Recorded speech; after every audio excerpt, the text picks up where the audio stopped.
Let's do this fucking thing, Jack. What do you say, my man? How we doing? It's been one hell of a week. One Yeah, hell of a week if you're a Mets fan. A lot of highs, lots of lows. lots Makes of me want to get high, and I'm drinking my low right now. So happy hour. This edition is the ATMP Mets podcast. Is a happy hour podcast brought to you by Josh's Drink. Jack, how you doing, my man?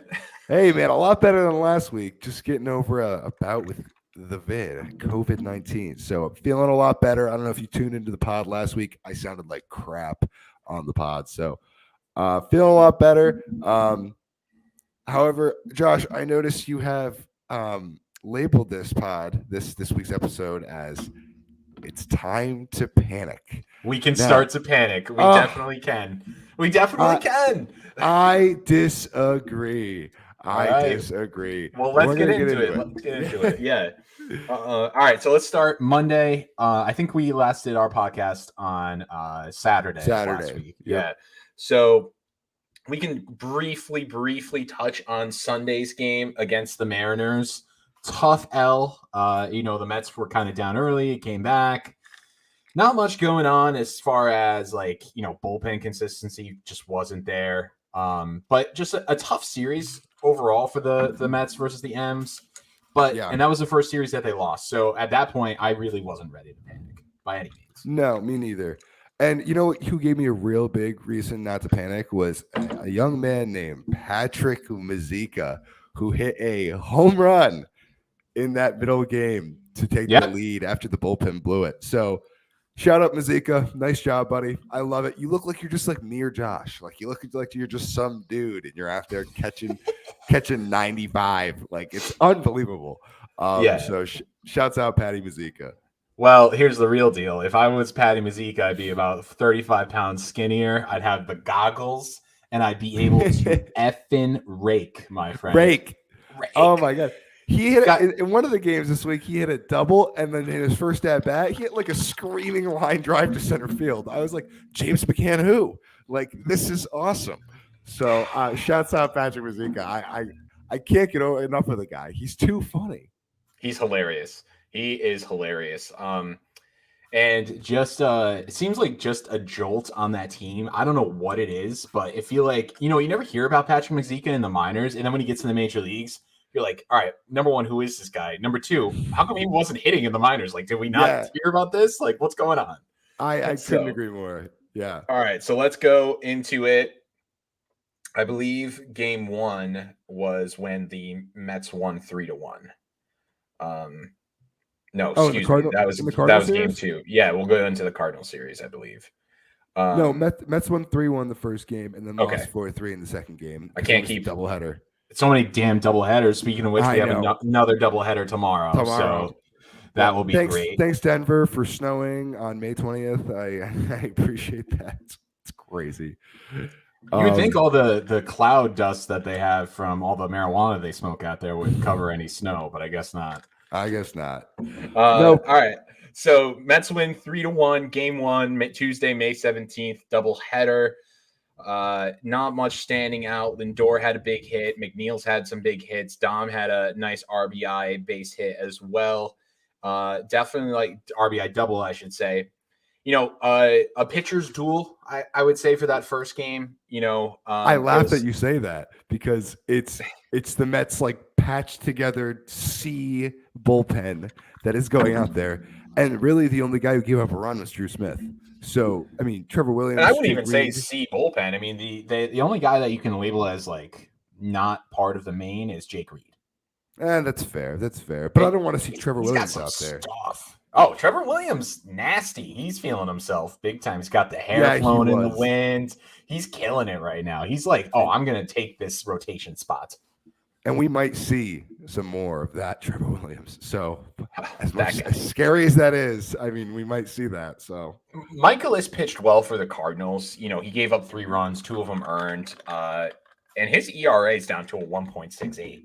So he's a good pitcher. No joke. If you ever followed his career, it's super interesting. So yeah, for our listeners, check out Mike Michaelis on the Wikipedia, the good old Pedia page. I love me some Wikipedia.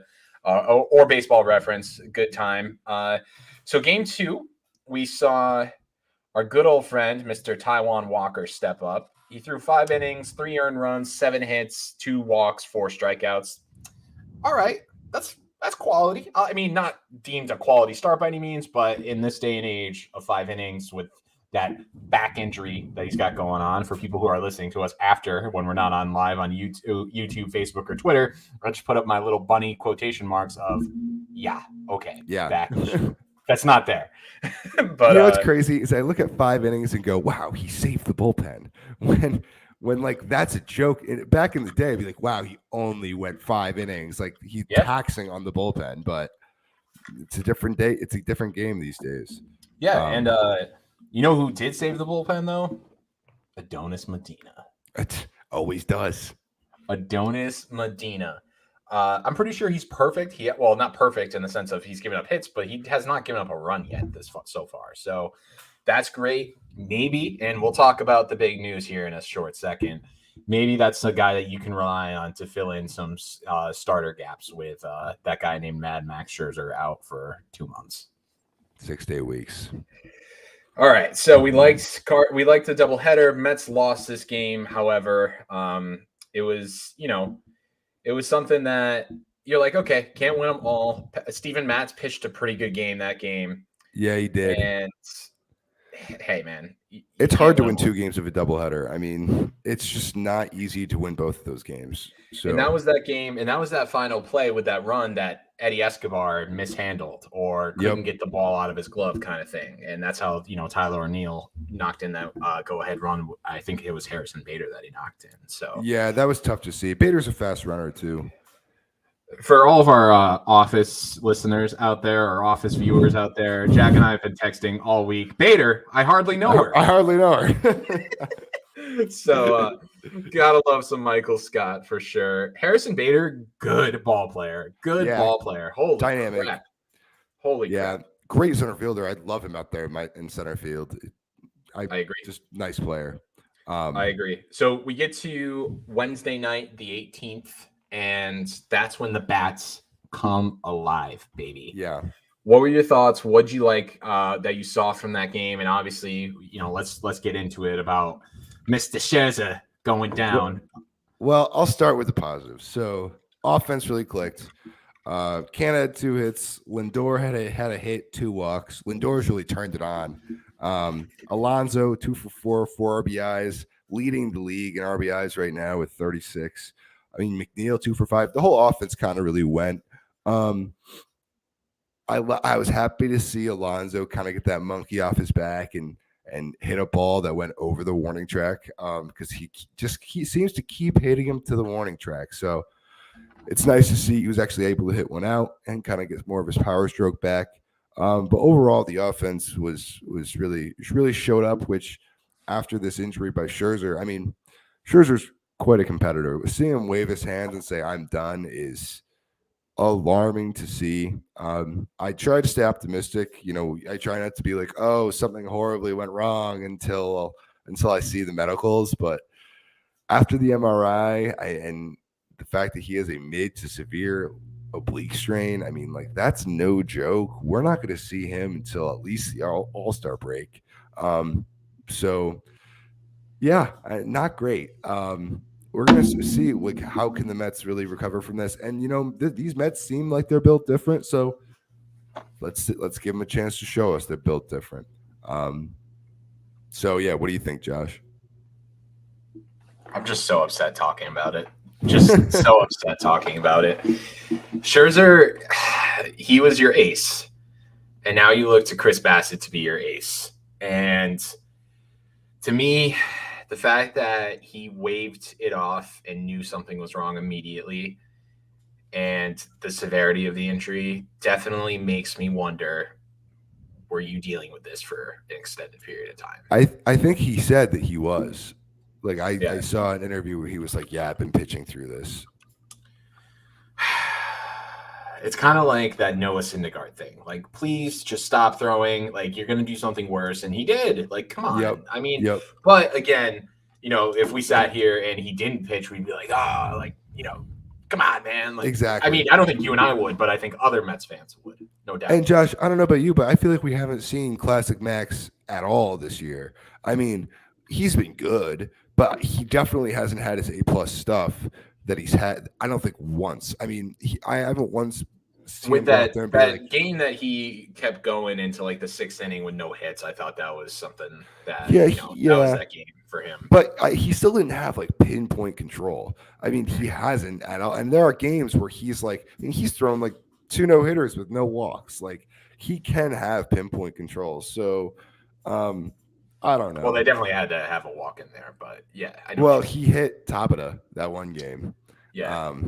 And I think there was an error in another one of the games. It's just deflating. You lose to Grom and Scherzer's here. And this is where, as a Mets fan, I personally am going to start hitting the panic button. I said all last week on our last pod, keep calm and Mets on, baby. But boy, did I not see this one coming. So neither did I. A lot less optimistic. McGill's going to start throwing again. He's going to be back hopefully within a month at best. The bicep tendonitis has, kind of gone down. That's a scary injury because your bicep connects goes through your whole arm basically. So that could be forearm, that could be UCL. If he screws it up, that he could have a Tommy John. So I just want him to be careful. So you're going to limit him after he was already limited to 145 innings, 150 innings. I think he threw 120 last year, and it's the most he ever threw. Something in that variation. Right. So you have Chris Bassett, you have David Peterson, you have Taijuan Walker. We don't really know what David Carrasco. We have Cookie Carrasco. Great. Cookie Carrasco hasn't thrown a full season in a few years. Taijuan Walker struggled mightily the second half of last year after being an all-star. David Peterson, still young and up and coming. To be honest, comparable player, Steven Matz right now. And I know it's lefty, but for real, Peterson throws 6 innings, shutout ball. He's great. Next day he goes up, he gives 5 runs up in the 4 innings. or if you're Matz, you're giving up 10 and 1. Yeah, and then, bitch pissing and moaning on the mound because you can't get anyone out when you threw the ball right down the middle of the plate. Yeah, no. It's like you can't do that at Citizens Bank Park. Come on. Right. So, and then after that, okay, who do we have? DeGrom's out till, let's say, the All-Star break. Scherzer's out till after the All-Star break.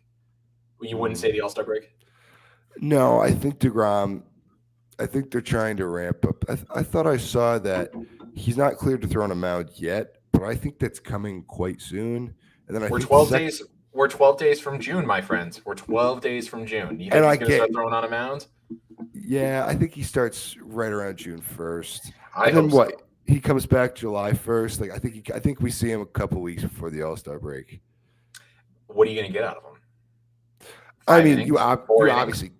I mean, who knows? This injury wasn't a arm injury at all that DeGrom had. It was a stress reaction to his scapula on his back. So I think there's going to be less of a concern about workload going forward with him because I don't think it was a major arm injury. I think it was kind of one of those freak things. You get what I'm saying? The thing is that I don't know if you've read the article in The Athletic. I think it came out a couple weeks ago. And Jeremy Hefner, I think it was written by, I want to say Tim Britton. And Jeremy Hefner was saying, since it's around the bone and around the tendons, you have to be super careful because if those tendons get messed up, you can do even more damage. And that's kind of like on your shoulder almost. I get what you mean by the back. But if your arm tendons are back there and or ligaments or anything you want to call it, I'm no doctor by any means. HR, if anybody's wondering. Yeah. So HR for a healthcare facility, but yeah, no. And, it's just like, I worry about it. I know, I get what you mean. It's not like his elbow. It's not like, he had shoulder discomfort, even though it's kind of in that area. But I still think they're going to be super cautious. So what do you think, though, outside of Bassett, Carrasco, Walker, Peterson?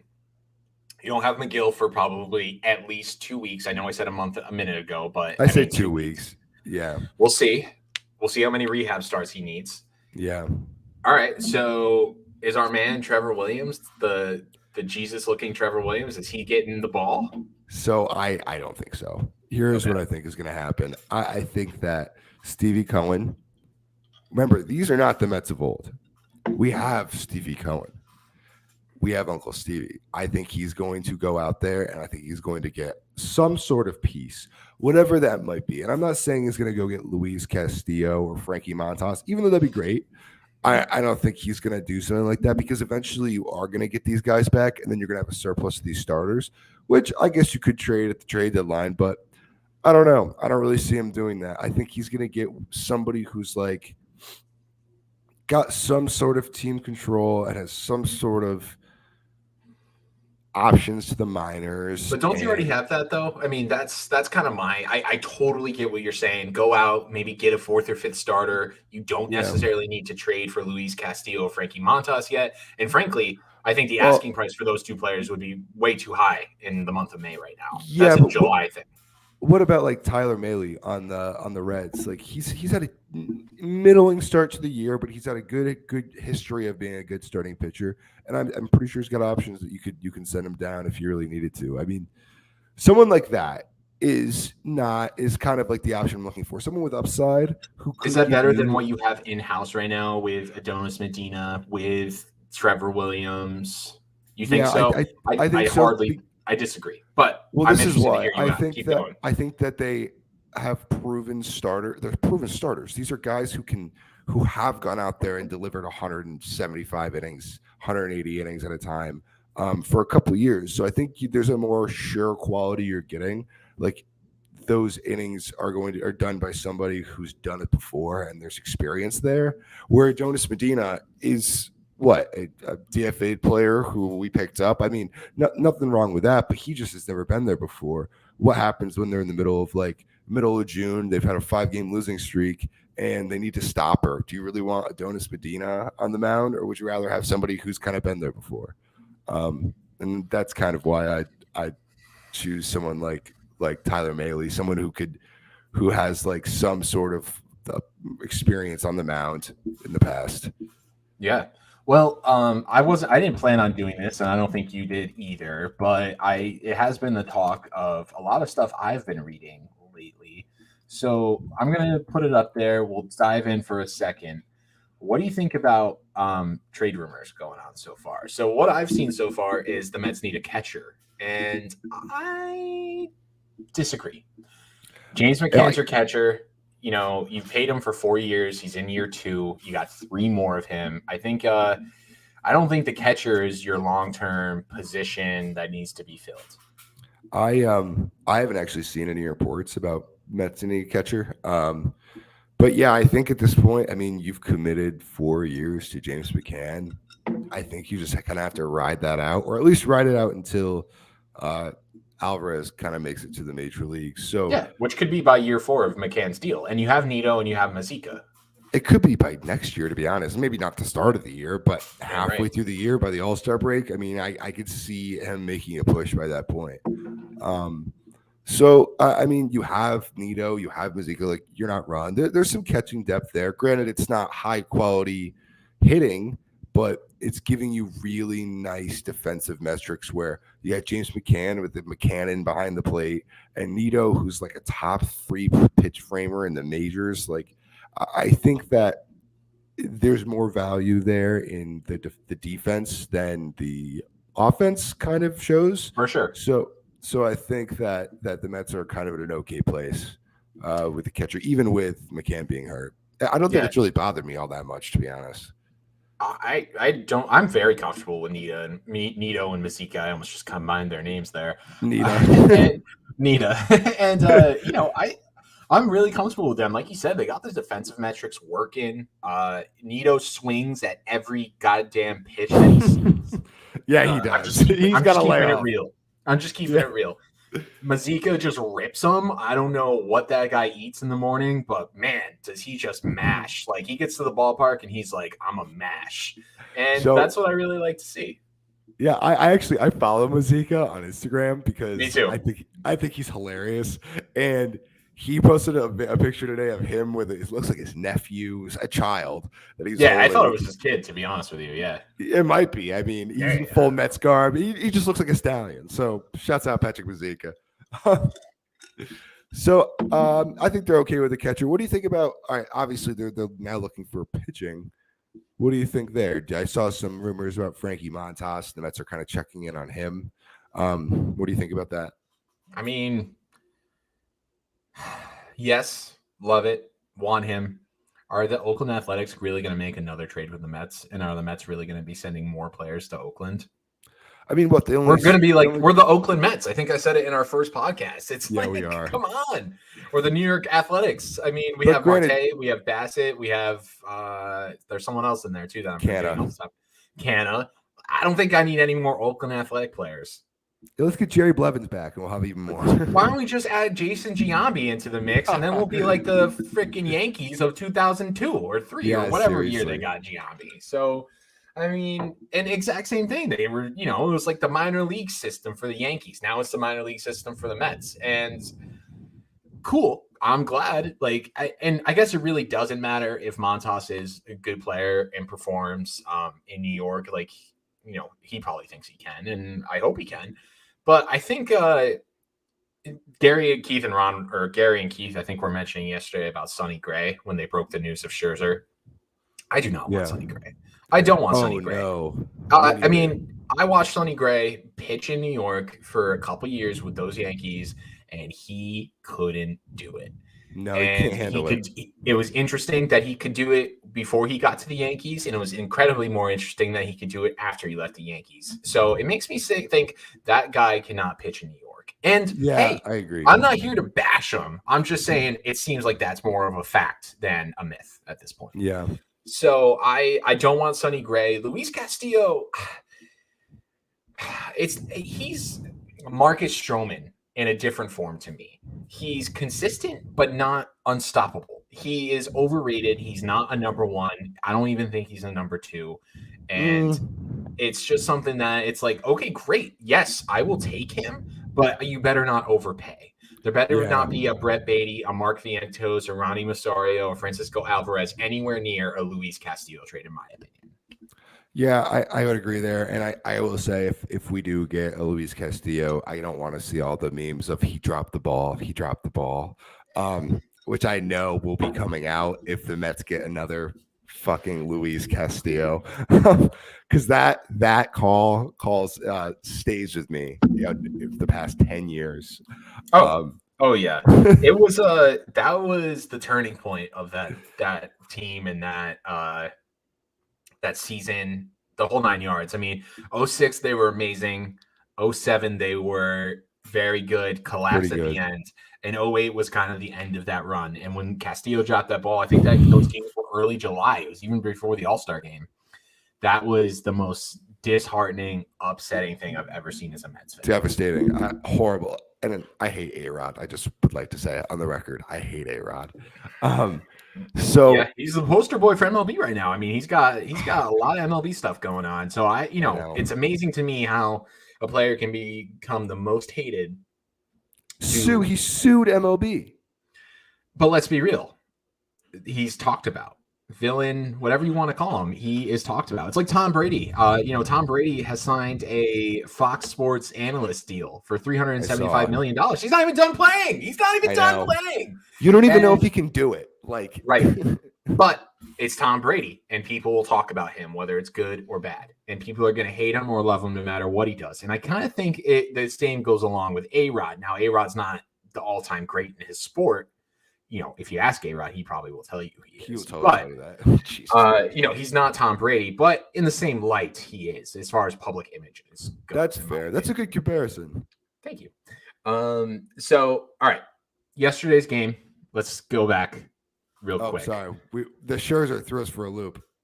Scherzer, really threw me for a loop. Chris Bassett throwing yesterday definitely did not have his best stuff by any stretch of the imagination, but he fucking battled through.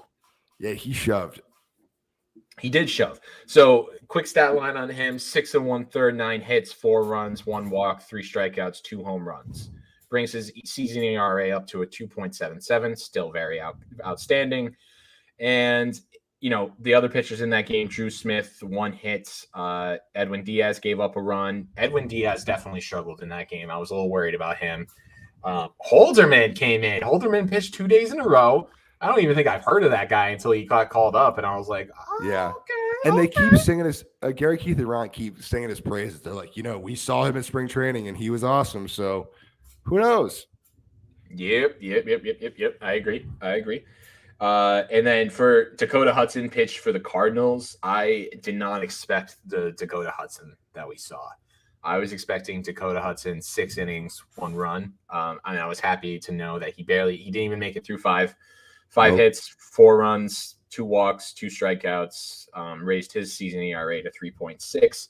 I think that's probably on par for what he's going to make throughout the season. But I think that, I still think Dakota Hudson a little bit more of a quality starting pitcher than that.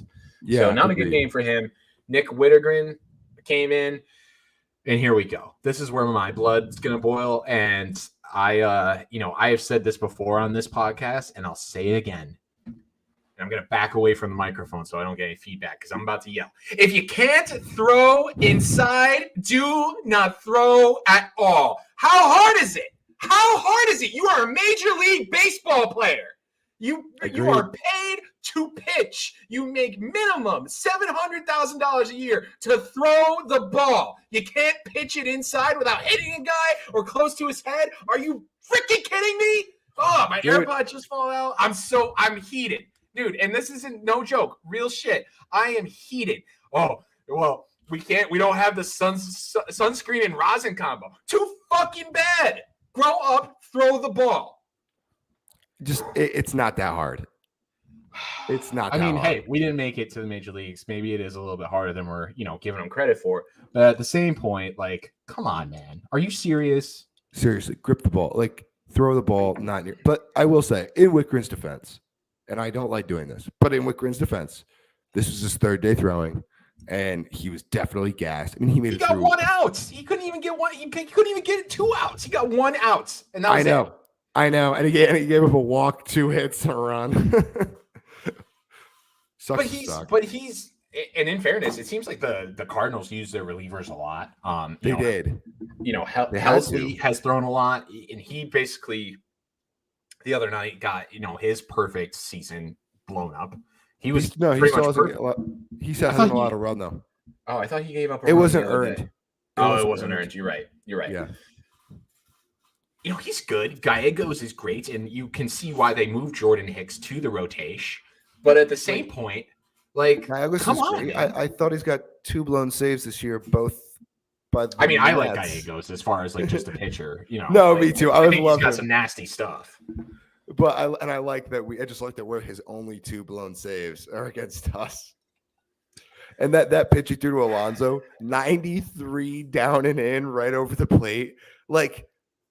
You could just see Alonso licking his chops. I mean, he was ready. The polar bear came in. Yeah, the polar bear came in. He's like, I'm gonna fucking crush it, and he crushed it.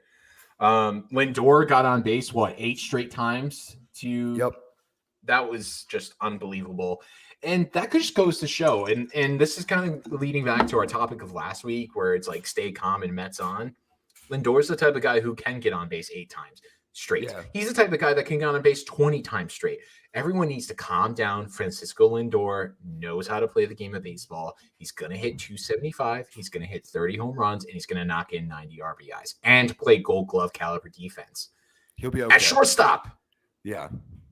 Calm the fuck down, Mets fans. We're in that Facebook group, and they grind my gears. Oh, we got to trade Lindor. Come on. What do you mean we got to trade Lindor? I only added us so we could post our podcast, but man, oh man, there are some angry people on there who are like, I said he was washed up, and I'm like, washed up. I can't wait to post this podcast later and just get all these nasty comments to us about how we suck. But in reality, it's you, true Mets fans on Facebook. You know what group you're in. You know who you complain to. Yeah, you know who you are. We see it. We know.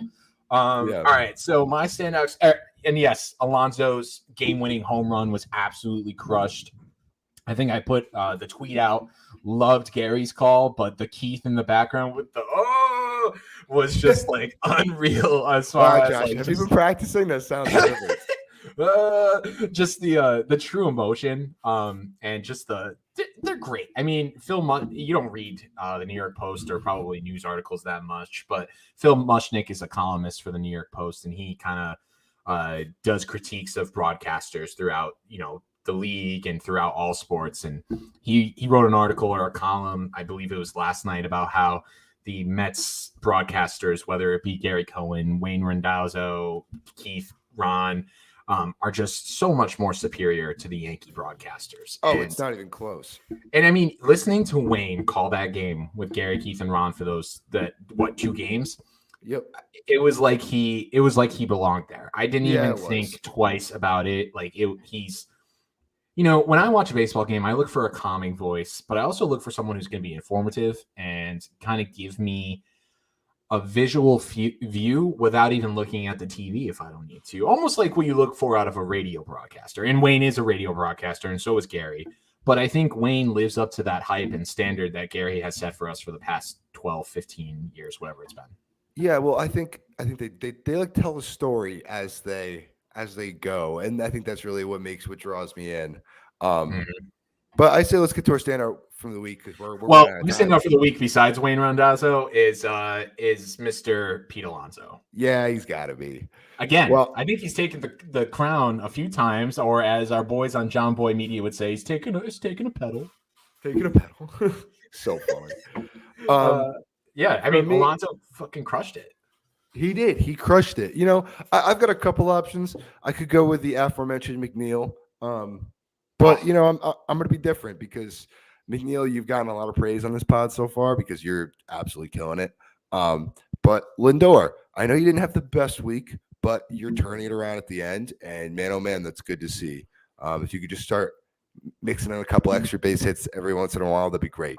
But he's been killing it so far. He has been killing it. There really isn't anyone else. Like, I think this offense stood out this week. I think that's really the takeaway. Scherzer pitched all right until he got hurt. Bassett struggled. Yep.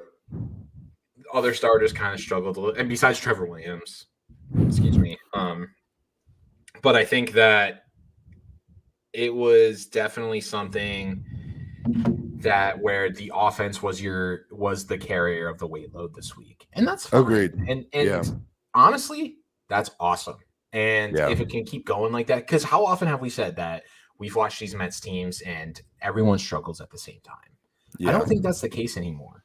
The one person who has struggled, who I need to snap out of it, because I think if he doesn't, he's a particular trade piece. Going back to our trade rumors just a second ago, is Dom Smith.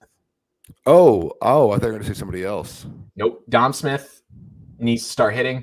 He does. And he needs to, and in fairness to him, he does not play consistently. No. He does not play every game. I think it almost seems like Guillorme plays more than him, and it almost seems like JD plays more than him, which is fine. Guillorme's in there for defense, and I love Guillorme's defense. Me it's too. Nice I love Guillorme. And his beard's growing back already. What a guy. What a guy. Beard guys. And McNeil plays good left field. And Dom pretty much plays first base. They haven't stuck him in left field at all. Good. JD Davis is playing only third or DHing. Good. I get kind of worried about him over at third base, to be honest with you. But hey, Escobar's not been no peach either. No disrespect to Eddie. Congrats on 10 years in the big leagues, my guy. They had those awesome shirts on him. But I saw that. It's just tough. It's tough with all the possibilities out there. But let's be real. Dom Smith is your trade piece right now. You don't need a left-handed at bat. You don't need a first baseman. You need pitching. And Dom Smith is your pitcher. And you know who would be a great trade partner? And I think Ron Darling said it the other day, the Boston Red Sox. Yeah, they need a first baseman like I need, to pay off my student loans. I'll take Pivetta. And you know what? I bet Dom would hit so well at Fenway. His swing's kind of meant for that place. I agree. I don't think he's going to be a 40 home run hitter, but I think he's going to hit a high slugging percentage, no doubt. I mean, that wall he can go the other way. I mean, he could hit that wall, and I don't know. I think he'd be a good fit on the Red Sox. Yeah. So You're so all right. Let's get into it because trivia, we've kind of stumped each other with trivia lately. we have. There's like about 40 I could ask you. But of the Mets' big four starters of the late 1980s, which one was not acquired by trade? Your options: Sid Fernandez, Ron Darling, David Cohn, or Dwight Gooden. Good. It is Dwight Gooden. Yeah. That's the easiest question. I mean, I know Darling was through trade. Yep, because he was drafted by the Rangers. Oh, he was. I didn't know that. Yes. They did not draft and develop him. And then Cone. I mean, Coney was a Yankee, and he was from the Royals though. The Royals sent him to New York. I'm pretty sure. Really? And David Cohn pitched for the Yankees after he pitched for the Mets. Oh, I thought he pitched before. No, I don't think so. Mistaken. I don't think so. And I don't know about Sid Fernandez, but I mean, Doc Gooden was 19. There's no way anybody's giving up on a 19-year-old. I was hoping that you would say that. Sid Fernandez came from the Dodgers. Yeah. David Cohn, guy who kind of made his way through the major leagues, no doubt. Yeah, he pitched one season in Kansas City, was traded next year in 87 to the Mets. 87 was when the Mets had a bunch of injuries, and that's why they weren't in playoff contention by any means that year, because they had so many injuries. 88, he pitched really well. He had 20 wins, 3 losses, 231 innings, and a 1.11 whip with with a 2.22 ERA. And that was by far his best season with the Mets. 89 win the Cy Young. He did not win the Cy Young. He came in third and 10th in MVP voting. 10th in MVP voting for a pitcher in the 80s. Nuts. That's pretty crazy. Only third in the Cy Young. That's pretty nuts. He was an all-star that year. And then it looks like in the 92 season, they traded him to Toronto. And then he went back to Kansas City. And then they traded him to Toronto again. And then he went to the Yankees. Oh, no. And he finished out his career actually with the Red Sox. Well, no, excuse that. Actually with the Mets in 03, he had a few starts. Didn't pitch in 2002. 2001 played with the Red Sox. And 2001 played with the Yankees. But since 1999, that was pretty much the end of David Cohn. So what a player. I mean, to think that we got that guy in a trade, I really want to see what the Mets gave up for him. Let me hold on one second, since we're on this topic. Like, check it out. Yeah, that was crazy. I mean, Ron Darling, I don't think they gave up much for him. So they traded Rick Anderson, Mauro Gozo, and Ed Hearn for Chris Jelic. I don't even know who that is. But who did the Mets get for sending David Cohn to the Toronto Blue Jays? A little Mets trivia again for you. Do you know? Not a clue. Second baseman. I saw this the other day, but I don't remember. Arguably a Hall of Famer second baseman, but did not get there. And a lot of people think he should have. Played with Barry Bonds. Before 02, dude. Before 02.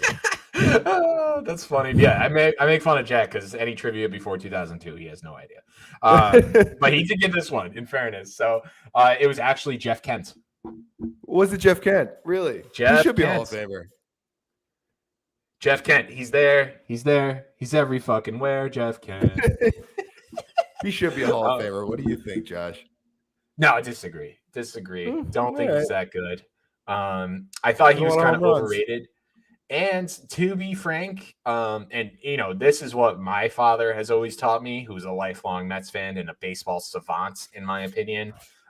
Jeff Kent was an asshole to a lot of the media members, and it's probably not something that they would vote in for at all. That's fair.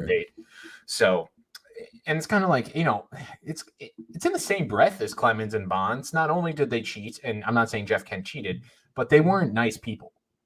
Right. So, all right. So real quick, let's look forward to the week ahead. We have the Rockies. We're supposed to be tonight. Automatically got pushed to tomorrow. snow. It sounds like sucks to be Denver. And I thought, to be honest with you, I thought that the weather was going to hold up for tonight, and that tomorrow was going to be the day that they got snowed out. Doesn't look like it. Might have a triple header on Sunday. Dude, I was thinking that. I'm like, is this going to be the first time since like 2003 that the Mets have a triple header? Can you imagine? Starts at 10 a.m., ends at 10 p.m. I think the last time, I remember when they had a triple header. I want to say it was against the Milwaukee Brewers, but I don't know for sure. I got to look that up at some point. Maybe next week I'll come back with when was the last time the Mets had a triple header, and we might get there. So the Mets have not announced who is pitching tomorrow for either of the games just yet, and I haven't seen any updates on Twitter. But what do you think? 26-14 going into the Colorado Rockies home. They've been playing a little bit better at home this year than the past years. They're still 18-19. I believe they're the first team. Well, actually, the Diamondbacks just fell under 500 as well. But so far, they've been playing around 500 baseball. What are your thoughts on this series against the Rocks? I mean, I think you gotta ask for 2 out of 3, right? I mean, always, yeah. Always at least 2 out of 3. And I think they can do it. I mean, it's hard to win 2 games of a doubleheader. So I think that there's at least one win we'll get there. And I think the Mets have a nice hitting team, and I think they'll actually hit pretty well in Coors Field. And I know that the Rockies always play better in Coors Field, but I don't know. I think that the Mets are a better team, and they've shown, other than that Seattle series, that if they are the better team, the results are going to show. So, yep. I think that we can just expect at least 2 out of 3. I agree. Now, then they go face the Giants in San Francisco. I mean, that's no fun. I don't like that. They could lose that series. Yeah. Are you going to stay up to watch those games, you think? 9:45 start times, I believe. Ooh, I might watch a couple innings, but I'll probably stay up to like 11:30, but I won't watch the whole thing. Yeah, see, I'm a maniac. I'm going to try to make it through. Screw sleep. I have a busy week at work next week already planned out, and wait. Caroline's gone all week. I'm definitely watching those games. Oh, the wife is gone. Oh, look out! You staying up late watching Mets games. I probably will watch all those games. For our pod listeners, you can follow Jack on Twitter. Rebranding Jack Hogan, and just let him know. I'm back to regular Jack Hogan. Oh, baby, he's back. He's back. No, but I think so. Monday, Tuesday night games. Wednesday, the getaway game. Excuse me, or getaway day, whatever you want to say. And then Thursday, an off day, and then they're back in New York on Friday. I believe they're back in New York. Yeah, back in New York on Friday to face the Phillies yet again. Again. You know what though? I'm glad we could face the Phillies when we had Scherzer. Seriously. And and now we're not going to see him until August. We'll have DeGrom and Scherzer back by then. Yeah, let's hope, man. It's been this. What'd you tell me the other day? I'm a Mets fan. I can make it through anything. Well, you can hurt me? You think you can hurt me? I'm a Mets fan. It's true. Mets fans, comment, tweet us. We're about to start an Instagram page. Subscribe to our YouTube channel. Tell us how you really feel, because let's be real. I think I've told you how I really feel throughout a lot of these pods. So, I get the blood boiling a little bit. Jack tries to calm me down. It doesn't always happen. And I think welcome to college, Jack and Josh. we're in for a long season. But it's been a blessing so far, and we hope we can keep it that way.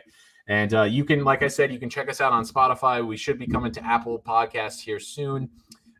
Subscribe to our YouTube channel for all of our updates, and ATMP Mets at Twitter. Follow us, check us out. We're here all the time, and unfortunately, we'll be here for the entire season. Unfortunately, because I know there's more pain to come. It's just a matter of waiting. We'll get through, and it's a long season. We'll get through. So hit the panic button, hit the that was easy button, that Staples button, whatever we were when we were like 10 years old. Hit the subscribe button. You know where to go. We'll catch you later. Peace. All right.